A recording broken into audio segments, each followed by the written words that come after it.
नमस्कार, मैं किशोर कुमार गुर्जर आप सभी का प्रयास के इस YouTube चैनल में हार्दिक स्वागत करता हूं। दोस्तों, हमारा जो टॉपिक जो चल रहा था वो समास का चल रहा है। तो उसमें प्रथम जो क्लास है उसमें हमने देखा था कि जो समास शब्द है वो संस्कृत व्याकरण में पुल्लिंग में प्रयुक्त होता है। उसके बाद हमने देखा कि जो समास जो शब्द है उसमें समतोपसर्ग है, अस धातु है और घय प्रति जुड़ाव है। उसके बाद हमने देखा कि जो संस्कृत में जो समास है वो हमें समास के जो भेद है वो दो तरह से प्राप्त होते हैं। व्याकरण सिद्धांत कौमुदी के अनुसार जो समास के जो भेद है हमें चार भेद प्राप्त होते हैं। उसमें जो समास के जो भेद बताए गए, चार भेद बताए गए हैं: अव्ययभाव समास, तत्पुरुष समास, द्वंद्व समास और बहुव्रीहि समास। उसके बाद में देखा कि जो लघु सिद्धांत कौमुदी का जो लेखक है वरदराज आचार्य, उसने अपने ग्रंथ में समास के जो भेद बताए हैं उसने पांच भेद बताए हैं। तो देखिए, जब समास के भेद की बात की जाए तो पाँच और चार में से हमें यदि छांटना है तो पहले हम पाँच को प्राथमिकता देंगे, पाँच नहीं है तो हम चार कर लेंगे। तो इस तरह से हमने समास के भेद देख लिए थे। आज इस क्लास में हम अव्ययभाव समास की विस्तृत चर्चा करेंगे कि अव्ययभाव समास किसे कहते हैं, अव्ययभाव समास का प्रयोग कितने अर्थों में होता है, इस समास की मुख्य विशेषताएं क्या होती है, इत्यादि बातों को लेकर हम चर्चा करेंगे। तो आज हम इस क्लास में अव्ययभाव समास का जो पहला पार्ट है इस क्लास में हम अव्ययभाव समास के बारे में हम चर्चा करेंगे। तो देखिए, शुरुआत करते हैं अव्ययभाव समास। तो देखिए, नाम से पता चल रहा है, समास के नाम से पता चल रहा है कि इस समास में होता क्या है। तो समास का नाम है अव्ययभाव समास। तो देखिए, इस समास में पहला नाम प्राप्त होता है अव्यय। अव्यय का अर्थ है कि वे शब्द जिनका लिंग, वचन, कारक, विभक्ति का कोई प्रभाव नहीं पड़ता, तो वे क्या कहलाते हैं? अव्यय कहलाते हैं। तो इस समास में क्या है कि प्रथम पद या तो कोई अव्यय होगा या फिर कोई उपसर्ग होगा, तो वहाँ समास कौन सा होगा? अव्ययभाव समास होगा। तो देखिए, पहला जो हमें समास प्राप्त हो रहा है अव्ययभाव समास। इस समास की जो परिभाषा है वो हमें क्या प्राप्त हो रही है कि प्रायेण पूर्व पदार्थ प्रधानो अव्ययी भाव है। ये परिभाषा क्या कर रही है कि जब किसी सामासिक पद में पूर्व पद प्रधान होता है तो वहां समास कौन सा होता है? अव्ययी भाव समास होता है। तो देखो, इस परिभाषा से कई बार प्रश्न पूछ लेता है अगला। कई बार क्या करता है कि इतना देखकर ये प्रश्न पूछ लेता है कि इस तरह से प्रश्न पूछ लेता है कि प्रायेण पूर्व पदार्थ प्रधानो खालिस्तान समास है, और अगला ऑप्शन दे दे अव्ययभाव समास, तत्पुरुष समास, कर्मधारय या बहुव्रीहि। तो परिभाषा के अनुसार हमें समास कौन सा प्राप्त होगा कि जब किसी समासिक पद में पूर्व पद प्रधान होता है तो वहाँ समास कौन सा कर लेते हैं? अव्ययभाव समास कर लेते हैं। या फिर कई बार क्या कर रहा है कि समास का नाम न पूछकर समास की जो मुख्य जो विशेषता है उसके बारे में प्रश्न पूछ लेता है कि प्रायेण खालिस्तान प्रधानो अव्ययभाव है, कि अव्ययभाव समास में कौन सा पद प्रधान होता है। तो कौन सा पद प्रधान होता है? पूर्व पद जहाँ पर प्रधान होगा तो वहाँ समास कौन सा होगा? अव्ययभाव समास प्राप्त होगा। तो इस प्रकार से देखिए, अव्ययभाव समास की जो मुख्य जो परिभाषा है इसकी जो हिंदी अर्थ प्राप्त होता है कि जब किसी सामासिक पद में पूर्व पद प्रधान होता है तो वहाँ समास कौन सा कर लेते हैं? अव्ययभाव समास कर लेते हैं। फिर देखिए, इस समास की जो विशेषताएं हैं, इसकी समास की जो विशेषताएं, कुछ विशेषताएं प्राप्त होती है। तो देखिए, विशेषता क्या प्राप्त होती है कि इस समास में प्रथम पद कर दो या इसको पूर्व पद कर दो। तो प्रथम पद या पूर्व पद क्या होता है? इसमें प्रधान होता है, मुख्य होता है। पहली विशेषता तो यह। फिर दूसरी विशेषता क्या है कि इसमें प्रथम पद के रूप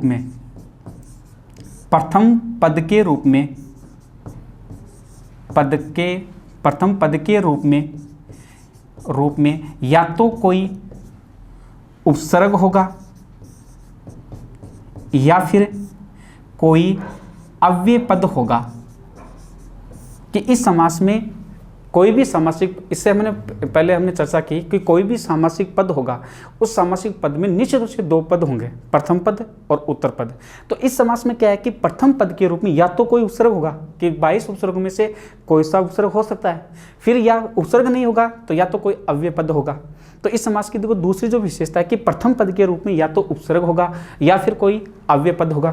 फिर तीसरी जो विशेषता है उसकी विशेषता क्या प्राप्त होती है कि इस समास में समस्त जो पद है, समस्त पद कह दो या फिर सामासिक पद कह दो, समस्त पद कह दो या फिर सामासिक जो पद है वो कौन से लिंग का होगा। जो समस्त जो पद है वो नपुंसकलिंग का होगा। निश्चित रूप से निश्चित है ये बात कि इस समास में जो समस्त जो पद है वो कौन से लिंग का होगा, नपुंसकलिंग का होगा। अर्थात जो सामासिक जो पद बनाएंगे उनके अंत में हमें मैक की प्राप्ति होगी, हलंत मैक की प्राप्ति होगी अधिकांशतः।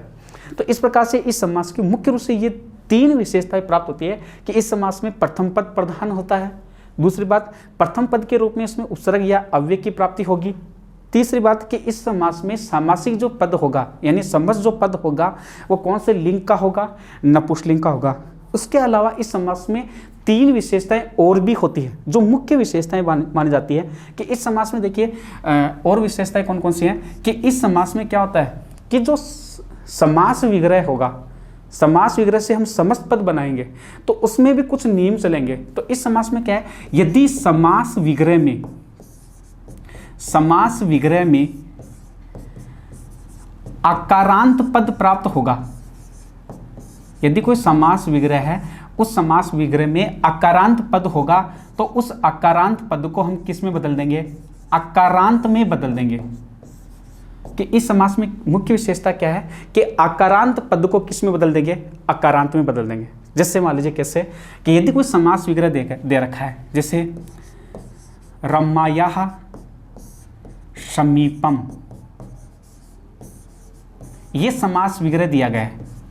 इसमें देखिए समास विग्रह में क्या होता है कि हमने इससे पहले हमने विशेषता देखी कि समास विग्रह में दो या दो से अधिक पद होंगे लेकिन सामासिक पद में निश्चित रूप से एक पद होगा। तो यहाँ पर देखिए समास विग्रह में यदि आकारांत पद होगा तो आकारांत का अर्थ होता है कि ऐसा पद जिसके अंत में आ रहा हो उसको हम क्या बोलते हैं, आकारांत पद बोलते हैं। तो उसको जब हम समस्त पद बनाएंगे तो आकारांत पद को किस में बदल देंगे, आकारांत में बदल देंगे। तो यहाँ पर देखिए रम्याः समीपम, तो फिर हमने देखा कि जो समीप अर्थ में उपसर्ग कौन सा होता है, हमेशा उप होता है, ये उप कर दिया। फिर देखा कि ये जो रम्या जो शब्द है इसमें जो मूल जो शब्द है वो क्या है, रमा है। फिर रमा का अंतिम क्या रहा है, अंतिम जो वर्ण है वो क्या रहा है, आ रहा है। इसलिए यहाँ पर देखिए रमा का अंतिम वर्ण आ है, इसलिए यहाँ पर देखिए आ है, इसलिए इस आ को हम क्या कहेंगे, आकारांत कर देंगे, आकारांत कर देंगे। लेकिन नियम क्या कर रहा है कि यदि समास विग्रह से समस्त पद बनाएंगे तो इस आकारांत पद को किस में बदल देंगे, आकारांत में बदल देंगे। तो यहाँ पर देखिए रमा का आकारांत पद क्या होगा, रम प्राप्त होगा, इसलिए यहाँ पर रूप क्या बन गया, उपरम बन गया। फिर हमने देखा कि जो अव्ययभाव समास है उसमें जो समस्त पद है वो नपुंसकलिंग में प्रयुक्त होता है, इसलिए नपुंसकलिंग बनाने के लिए अंत में हम क्या जोड़ देंगे, मैं जोड़ देंगे। तो इस प्रकार से इस समास की मुख्य विशेषता क्या है कि यदि किसी समास विग्रह में आकारांत पद प्राप्त हो रहा हो तो आकारांत पद को किस में बदल देंगे, आकारांत में बदल देंगे। देखिए एक और उदाहरण देखते हैं, जैसे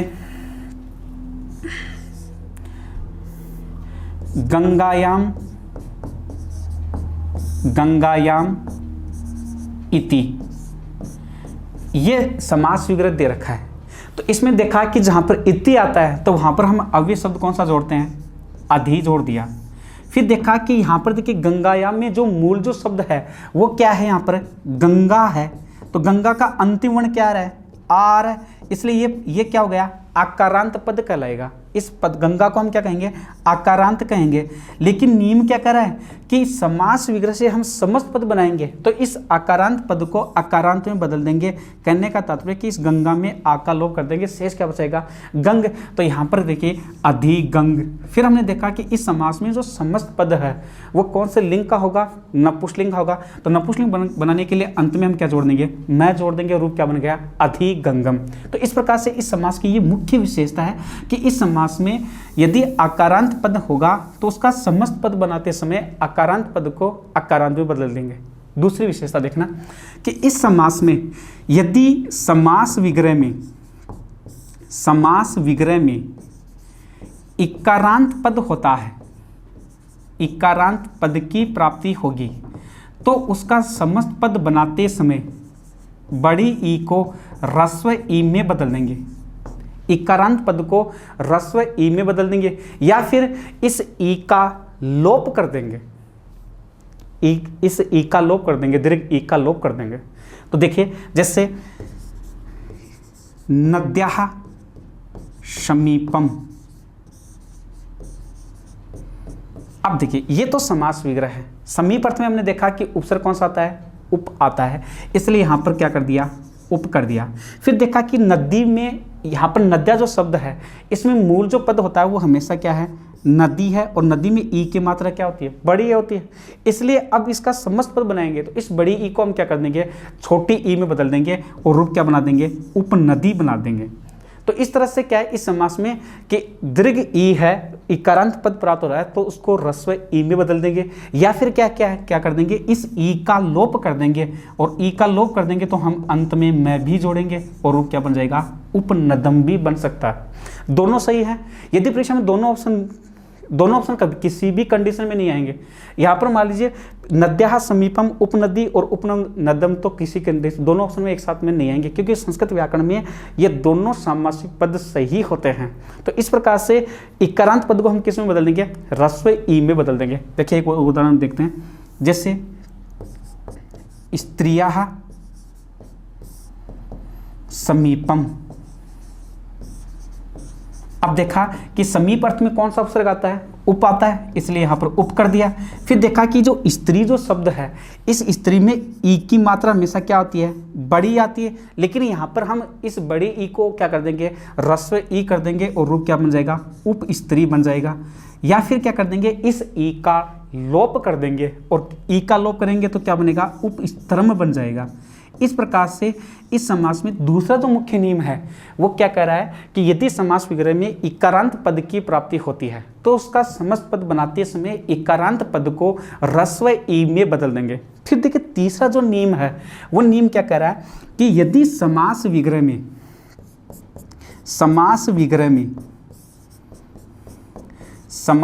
में यदि उकारांत पद की प्राप्ति होती है, उकारांत पद की प्राप्ति होती है, दीर्घ उ की प्राप्ति होती है, तो उसका समस्त पद बनाते समय ह्रस्व उ में बदल देंगे। बड़ी उ को हम क्या कर देंगे, ह्रस्व उ कर देंगे। जैसे वधवाः समीपम,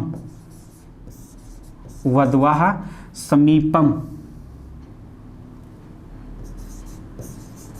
तो अब देखिए इसमें क्या है कि समीप अर्थ में उपसर्ग कौन सा आता है, उप आता है, हमने उप कर दिया।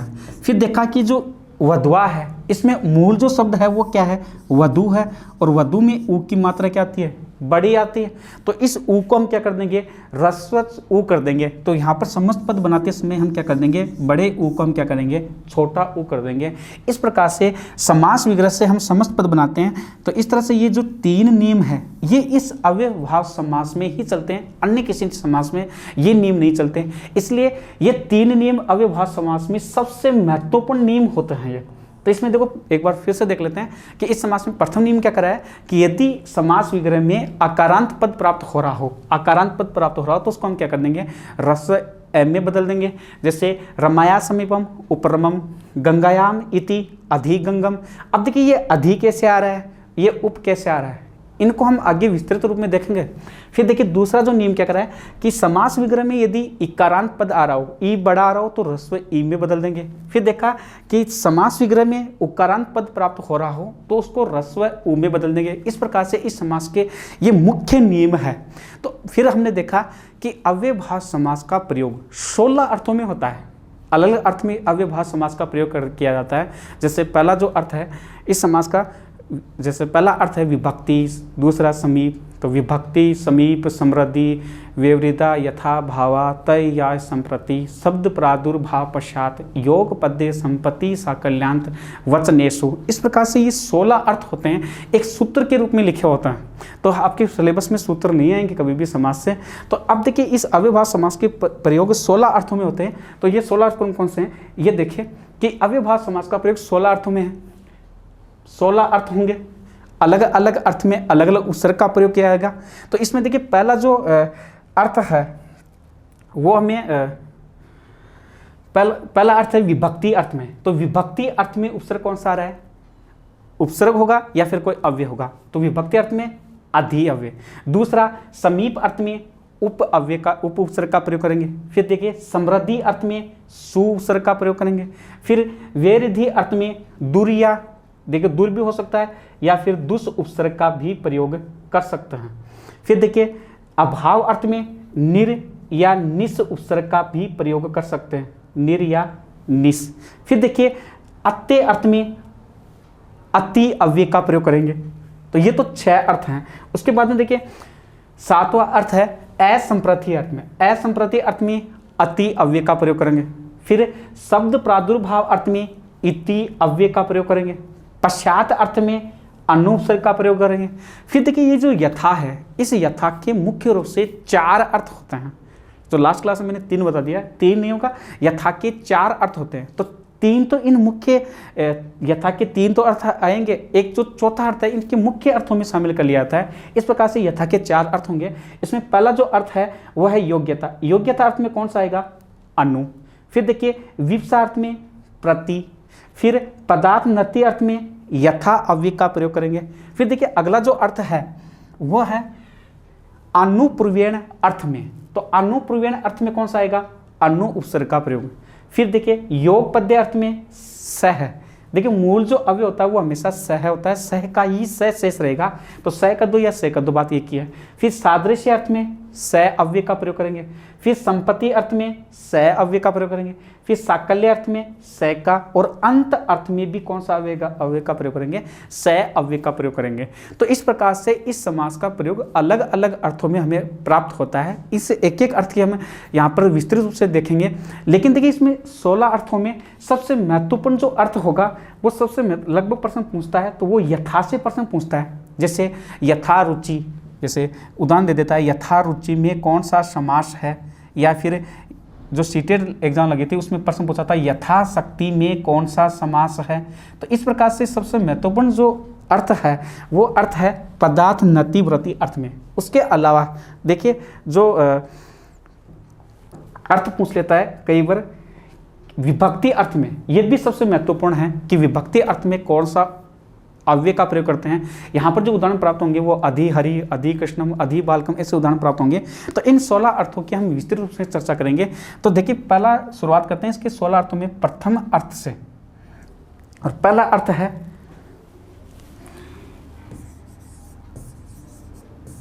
विभक्ति अर्थ में। पहला अर्थ होगा 16 अर्थ में, पहला जो अर्थ है वो है विभक्ति अर्थ में।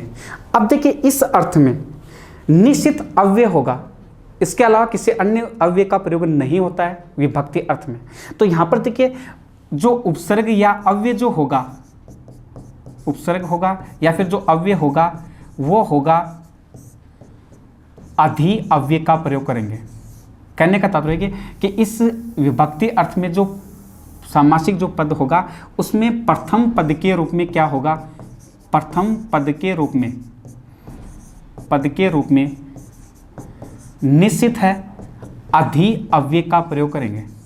तो कहने का तात्पर्य कि जहां पर अधि अव्यय का प्रयोग होगा तो निश्चित रूप से वहां समास अव्यय भाव समास होगा। पहली बात तो ये। फिर देखिए समास विग्रह करेंगे। तो समास विग्रह जब हम करेंगे तो समास विग्रह करते समय अधि तो क्या है, एक अव्यय पद है। समास विग्रह करेंगे तो जितने भी अव्यय हैं उनकी विभक्ति रूप नहीं चलते, तो प्रथम पद के रूप में तो अधि आएगा। लेकिन इसके साथ में दूसरा जो पद होगा उसमें समास विग्रह करेंगे तो उत्तर पद में, द्वितीय पद के रूप में, उत्तर पद में उत्तर पद में सप्तमी विभक्ति का प्रयोग करेंगे,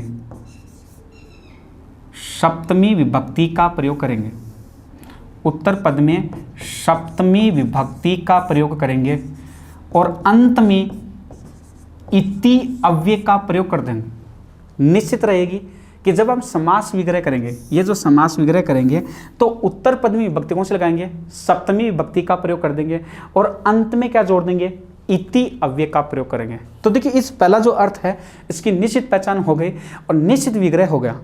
अब देखिए कैसे, जैसे उदाहरण के तौर पर हम देखते हैं तो इसमें देखो हमें जो उदाहरण प्राप्त हो रहा है वो देखिए, जैसे अधिरामम, ये सामासिक पद दे रखा है अधिरामम, तो जहां पर अधि दिखे वहां समास कौन सा करेंगे, अव्ययभाव समास, क्योंकि कहीं और किसी समास में अधि अव्यय का प्रयोग कभी नहीं होगा। तो ये तो बात निश्चित हो गई कि जहां पर अधि दिखे हम समास कौन सा करेंगे, अव्ययभाव समास करेंगे। दूसरी बात फिर देखा कि इस समास का समास विग्रह करेंगे तो उत्तर पद में विभक्ति कौन सी लगाएंगे, सप्तमी विभक्ति। बात रही विभक्ति, तो संस्कृत व्याकरण में जो विभक्तियां होती है वो 7 विभक्तियां होती है। संस्कृत व्याकरण में विभक्तियों की कुल संख्या 7 होगी। उन 7 विभक्तियों में समास विग्रह करेंगे तो उत्तर पद में विभक्ति कौन से लगा देंगे, सप्तमी विभक्ति एकवचन का प्रयोग करेंगे और अंत में क्या जोड़ देंगे, इति अव्यय का प्रयोग करेंगे। तो यहाँ पर देखिए राम शब्द का सप्तमी विभक्ति में क्या बनेगा, राम्य, ये राम्य कर दिया और अंत में क्या जोड़ देंगे, इति जोड़ देंगे, राम्य इति। ये इसका समास विग्रह हो गया। यदि मान लीजिए यहाँ पर राम शब्द में हम और कोई विभक्ति का प्रयोग करेंगे या फिर यहाँ पर हम क्या करते हैं, कई बार कर लेते हैं कि द्वितीय लगा दे या तृतीय लगा दे, ऐसा नहीं होगा। निश्चित ही होगा कि यदि विभक्ति अर्थ आ रहा है, अधि अव्यय आ रहा है, तो उसका समास विग्रह करेंगे तो उत्तर पद में निश्चित रूप से हमें सप्तमी विभक्ति का ही प्रयोग करना पड़ेगा। तो उत्तर पद में हम सप्तमी विभक्ति का प्रयोग करेगा तो राम शब्द का सप्तमी क्या बना, राम्य, और अंत में क्या जोड़ दिया, इति। जैसे अधि कृष्णम, अधि कृष्णम, तो देखो कृष्ण शब्द का सप्तमी में क्या बना, कृष्णे, कृष्णे, और अंत में हम क्या जोड़ेंगे, इति। इति ही जोड़ेंगे। समीप यदि कर जोड़ रहे हो तो गलत होगा, निश्चित है। यदि मान लीजिए इस इति की जगह हम समीपम कर रहे हो तो समीपम करते ही समास विग्रह गलत माना जाएगा, समीपम नहीं आएगा, क्योंकि अधि के साथ में इति का ही प्रयोग होगा। इस प्रकार से हम समास विग्रह करेंगे। जैसे अधि हरि, अब हरि शब्द का सप्तमी विभक्ति में क्या बनता है, हरो बनता है, इसलिए यहां पर हरो कर दिया, हरो, और अंत में क्या जोड़ दिया, इति। फिर देखा जैसे अधि गंगम, तो गंगा शब्द का सप्तमी विभक्ति में क्या बनता है, गंगायाम बनता है, इसलिए यहां पर क्या बना दिया, गंगायाम इति। जैसे और देखिए, जैसे अधि विष्णु, तो विष्णु शब्द का सप्तमी विभक्ति में क्या बनता है, विष्णु बनता है, इसलिए यहां पर विष्णु शब्द का सप्तमी विभक्ति में हमें क्या प्राप्त हुआ, विष्णु, और अंत में क्या जोड़ दिया, इति। फिर देखिए अधिलतम, तो लता, यहां पर मूल शब्द लता है, तो लता शब्द का सप्तमी विभक्ति में क्या बनेगा, लतायाम इति, लतायाम इति। उसके बाद में देखिए जैसे और उदाहरण देखते हैं, जैसे अधे अग्नि, अधे अग्नि शब्द दे रखा है, तो यहां पर देखिए यहां पर अधि नहीं दिख रहा है, लेकिन इस शब्द में कौन सा उपसर्ग है उसको ज्ञात करने के लिए हम शब्द का विच्छेद करते हैं। तो यहां पर देखिए ये शब्द कैसे बना है, अधिधन अग्नि, इस तरह से प्राप्त हो रहा है। तो देखिए अधिधन अग्नि, यहां पर यण संधि के तहत इस ई के स्थान पर हमें क्या, इधर अ है तो इस ई के स्थान पर यण संधि में हमें क्या प्राप्त हो रहा है, यह प्राप्त हो रहा है, रूप क्या बना, अधे अग्नि। तो अग्नि शब्द का सप्तमी विभक्ति में क्या बनता है, अग्नौ बनता है, अग्नौ इति। क्या बन गया, अधे अग्नि। जैसे अधिवधु, तो वधु शब्द का सप्तमी विभक्ति में क्या बनता है, वधुवाम इति। जैसे अधिबालकम, अधिबालकम, तो बालक शब्द का सप्तमी विभक्ति में क्या बनता है? बालके इति, बालके इति। जैसे अधिशिवम, तो शिव शब्द का सप्तमी में क्या बनता है? शिवे इति। कोई सा भी पद बना सकते हैं। तो जहां पर अधि दिखे तो समास वगैरह करेंगे तो उत्तर पद में विभक्ति कौन से लगाएंगे? सप्तमी विभक्ति का प्रयोग कर देंगे। तो एक बार फिर से देखना कि जो पहला जो अर्थ है वो अर्थ हमें कौन सा प्राप्त हो रहा है? विभक्ति अर्थ में।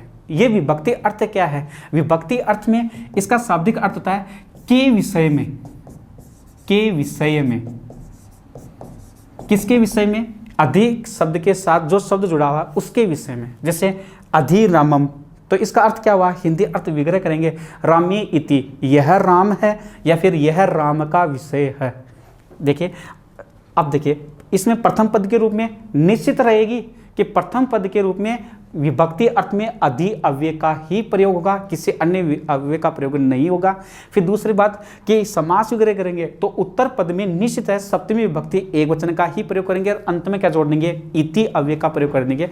तो इस प्रकार से हम समास वगैरह करेंगे। तो अधिरामम, अब देखिए कई बार क्या होता है परीक्षा में, ये न देखकर ये पूछ लेता है या फिर ये देखकर ये पूछ लेता है, तो हमें दोनों तरफ से तैयार रहना है। तो यदि मान लीजिए समास विग्रह में से समस्त पद पूछ लिया कि समास विग्रह से समस्त पद बनाना है और प्रश्न पूछ लिया इनमें से कि रामे इति, इसका सही संधि रूप सही सामासिक पद क्या है? जैसे मान लीजिए अगला दे दे कि उपरामम, उपरामम दे दे अगला, और दूसरा पद दे दे अधिरामम, अधिरामम।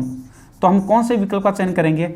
हमने देखा कि इति अव्यय के साथ कौन सा आएगा? अधि आएगा। इसका मतलब उप तो किसी भी कंडीशन में नहीं होगा। तो यहाँ पर देखिए इति शब्द दिखते हम यहाँ पर क्या जोड़ दिया?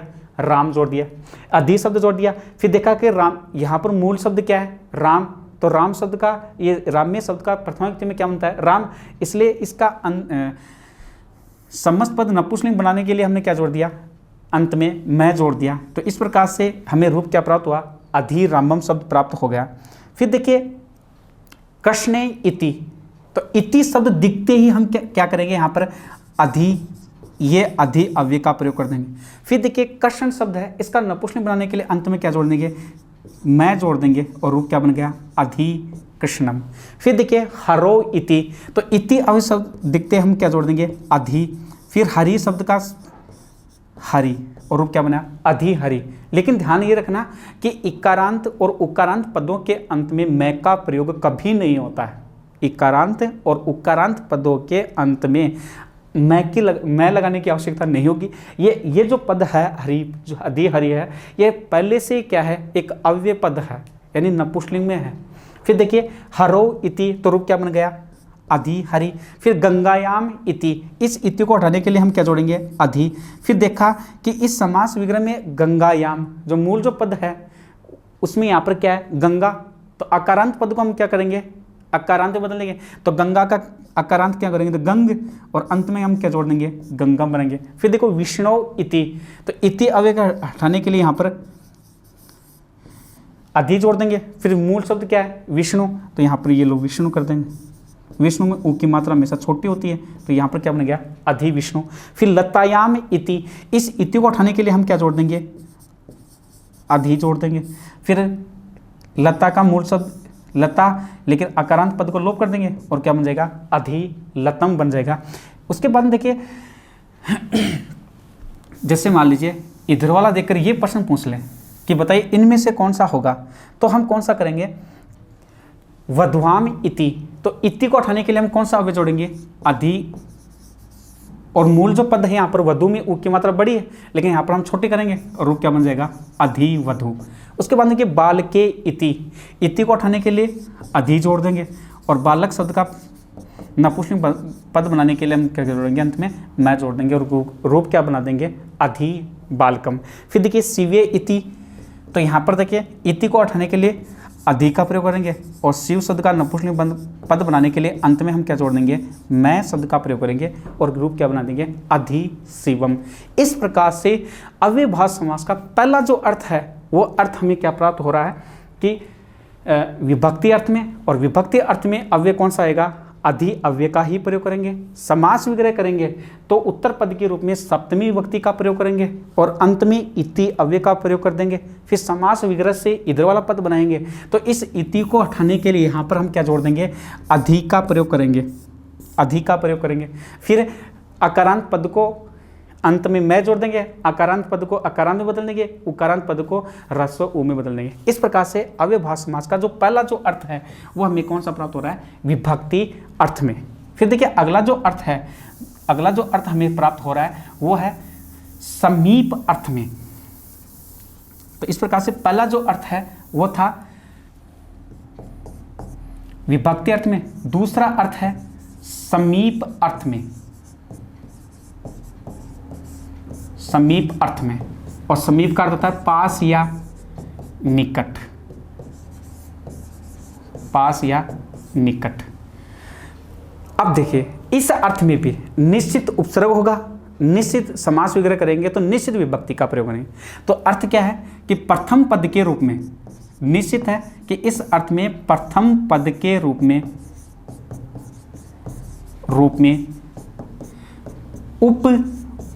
उपसर्ग का ही प्रयोग होगा।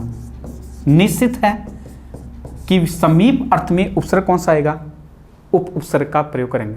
फिर देखिए दूसरी बात, समास विग्रह करेंगे, समास विग्रह। तो समास विग्रह जब हम करेंगे तो उत्तर पद में षष्ठी विभक्ति का प्रयोग करेंगे और अंत में हम क्या जोड़ देंगे, समीपम शब्द जोड़ देंगे, अंत में समीपम शब्द का प्रयोग कर देंगे। दोबारा सुनिएगा, अगला जो अर्थ हमें प्राप्त हो रहा है वो अर्थ कौन सा आ रहा है, समीप अर्थ में, समीप अर्थ में या समीपम अर्थ में। फिर देखिए उसके बाद हमने देखा कि इस समास में क्या होता है, इस अर्थ में क्या होता है कि प्रथम पद के रूप में या क्या होगा, उपसर्ग, उप उपसर्ग का प्रयोग करेंगे। निश्चित है कि समीप अर्थ में उपसर्ग कौन सा आता है, हमेशा उप।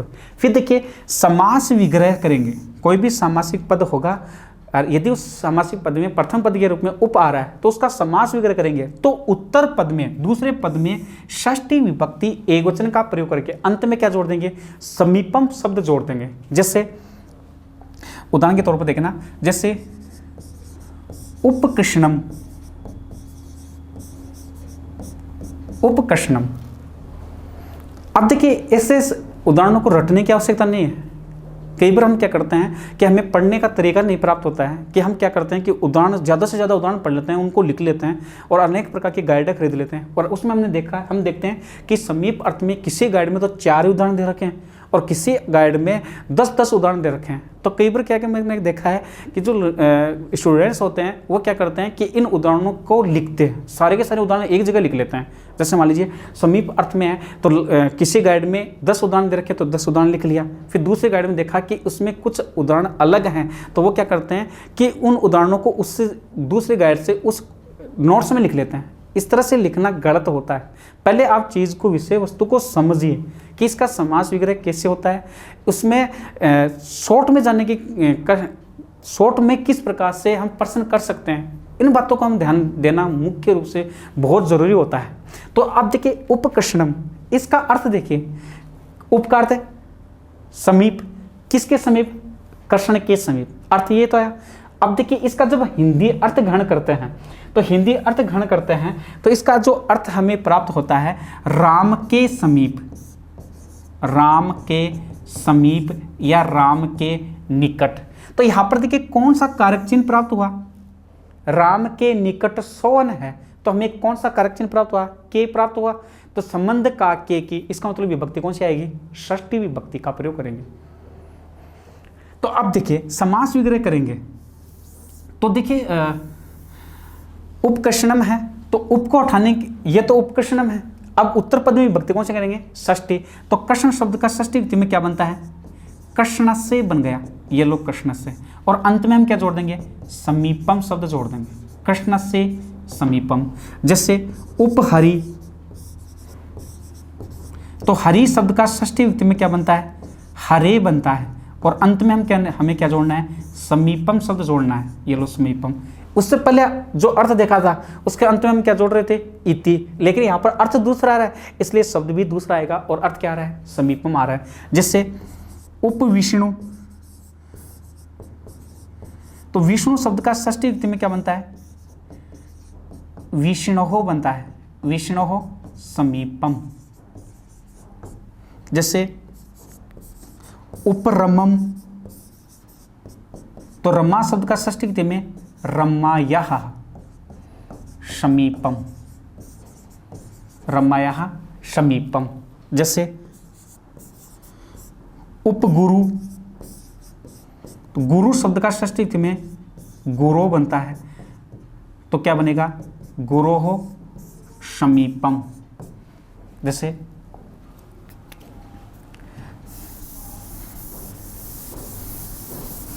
जैसे उपनुः, नु यानी नाव, नौका के समीप, तो इसका नु शब्द का षष्ठी विभक्ति में क्या बनता है, नोहो बनता है, नोहो समीपम। जैसे उपगुहु, गो यानी गाय, तो गो शब्द का षष्ठी विभक्ति में गोहो बनता है, और अंत में हम क्या जोड़ देते हैं, समीपम, गोहो समीपम। फिर देखिए उपरामम, तो रामस्य, राम शब्द का षष्ठी विभक्ति में रामस्य समीपम। जैसे उपबालकम, तो षष्ठी विभक्ति में बालक शब्द का बालकस्य समीपम, बालकस्य समीपम। या देखिए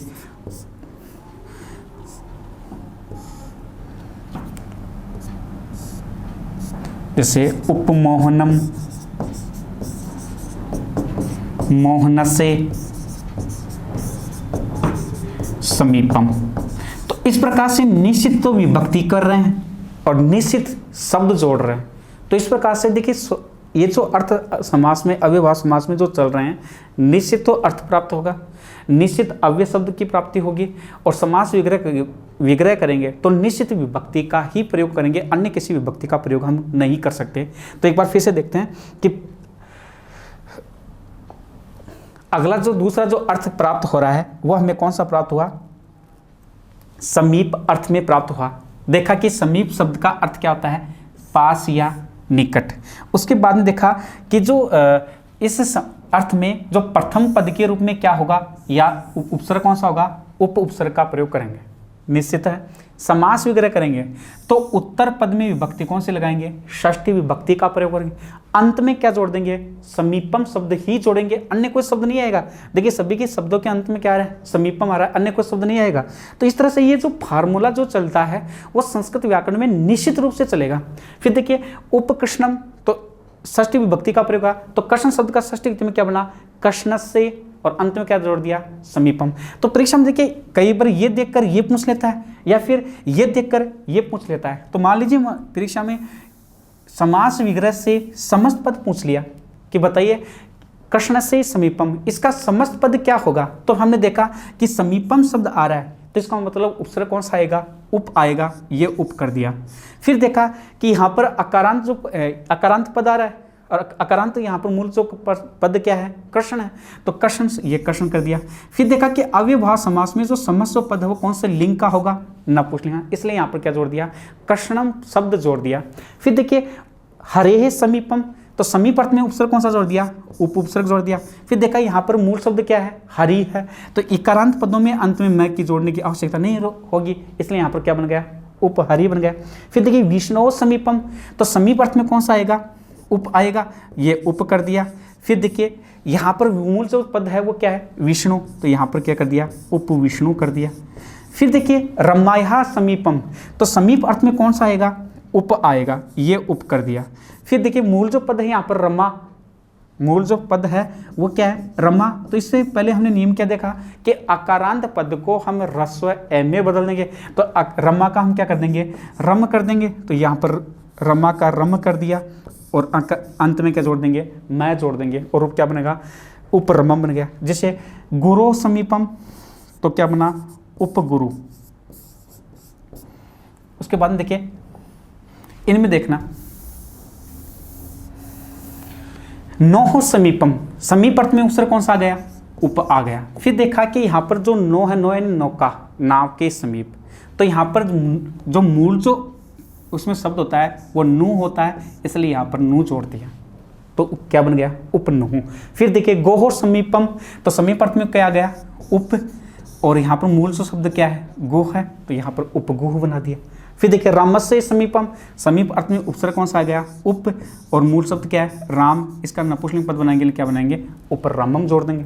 फिर बालकस्य समीपम, तो समीप अर्थ में उप आएगा और दूसरा पद क्या है, बालक, तो बालक शब्द का नपुंसकलिंग रूप बनाने के लिए यहाँ पर क्या बन गया, बालकम बन गया। मोहनस्य समीपम, तो क्या बनेगा, उपमोहनम। इस प्रकार से जो अव्ययवाह समास है उसका दूसरा अर्थ में प्राप्त हो रहा है, और वो दूसरा अर्थ कौन सा है, समीप अर्थ में। इसके बाद में देखिए तीसरा जो अर्थ है, तीसरा जो अर्थ है वो है समृद्धि अर्थ है।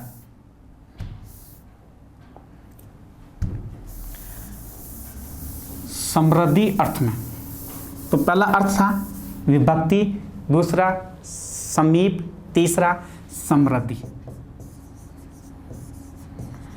समृद्धि अर्थ में देखिए, इस अर्थ में समृद्धि का अर्थ है खुश या संपन्न। देखिए इस अर्थ की पहचान क्या होगी, इसमें प्रथम पद के रूप में, प्रथम पद के रूप में, प्रथम पद में, पद के रूप में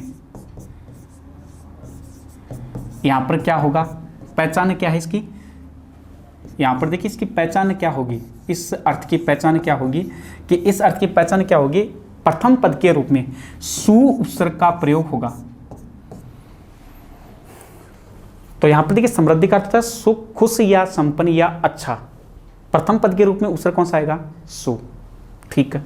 फिर देखिए समास विग्रह करेंगे, तो समास विग्रह जब हम करेंगे तो उत्तर पद में, उत्तर पद में षष्ठी विभक्ति का प्रयोग करेंगे। षष्ठी विभक्ति एक वचन का भी प्रयोग कर सकते हैं, बहुवचन का भी प्रयोग कर सकते हैं, कोई फर्क नहीं पड़ेगा। और अंत में क्या जोड़ देंगे, समृद्धि शब्द जोड़ देंगे, समृद्धि शब्द जोड़ देंगे। फिर देखिए यहां पर देखिए इस अर्थ में शुभ स्वर के साथ या तो किसी वर्ण सूचक शब्द का नाम प्राप्त होगा, जैसे ब्राह्मण है, क्षत्रिय है, वैश्य या शूद्र, या फिर किसी राज्य का नाम, किसी स्थान विशेष का नाम भी प्राप्त हो सकता है। तो अब देखिए समास विग्रह करेंगे, उत्तर पद में विभक्ति कौन सी लगाएंगे, षष्ठी विभक्ति, एक वचन का भी प्रयोग कर सकते हैं, बहुवचन का भी प्रयोग कर सकते हैं, कोई फर्क नहीं पड़ेगा। और अंत में हम क्या जोड़ देंगे, समृद्धि शब्द जोड़ देंगे। अब देखिए जैसे सुभारतम, जैसे एक उदाहरण दे दिया, सुभारतम,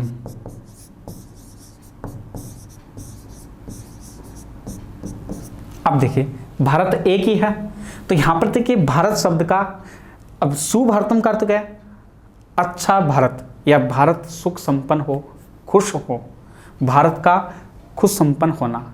तो यहां पर देखिए भारत शब्द का षष्ठी विभक्ति एक वचन में क्या बनना है, क्या बनेगा, भारतस्य, और अंत में हम क्या जोड़ देंगे, समृद्धि शब्द जोड़ देंगे, भारतस्य समृद्धि। जैसे सुब्राह्मणम, अब देखिए एक वचन का भी प्रयोग कर सकते हैं क्योंकि भारत तो एक ही है, इसलिए हम एक वचन। अब ब्राह्मण शब्द का एक वचन का भी प्रयोग कर सकते हैं और बहुवचन का भी प्रयोग कर सकते हैं। तो ब्राह्मण शब्द का षष्ठी विभक्ति एक वचन में क्या बनता है, ब्राह्मण से समृद्धि भी कर सकते हैं, या फिर षष्ठी विभक्ति बहुवचन बनाएंगे तो यहाँ पर रूप क्या बनेगा, ब्राह्मणा नाम समृद्धि। तो ब्राह्मण शब्द का षष्ठी विभक्ति बहुवचन में क्या बनेगा, ब्राह्मणा नाम समृद्धि, ब्राह्मणों की समृद्धि हो, ब्राह्मणों खुश संपन्न रहे। जैसे सुवेश्यम, वैश्य वर्ण सूचक शब्द है, तो वेश्या नाम समृद्धि। निश्चित है कि इस अर्थ में समास विग्रह करेंगे तो अंत में हम समृद्धि शब्द का ही प्रयोग करेंगे। जैसे सुछत्रम, जैसे क्षत्रिय, जो छत्राणाम समृद्धि। ब्राह्मण, क्षत्रिय, वैश्य, जैसे सुशूद्रम, शूद्र, तो क्या बनेगा शूद्राणाम समृद्धि। जैसे सुराजस्थानम, तो समास विग्रह करेंगे तो क्या बनेगा राजस्थानस्य समृद्धि, राजस्थानस्य समृद्धि। फिर देखिए जैसे सुशिखरम,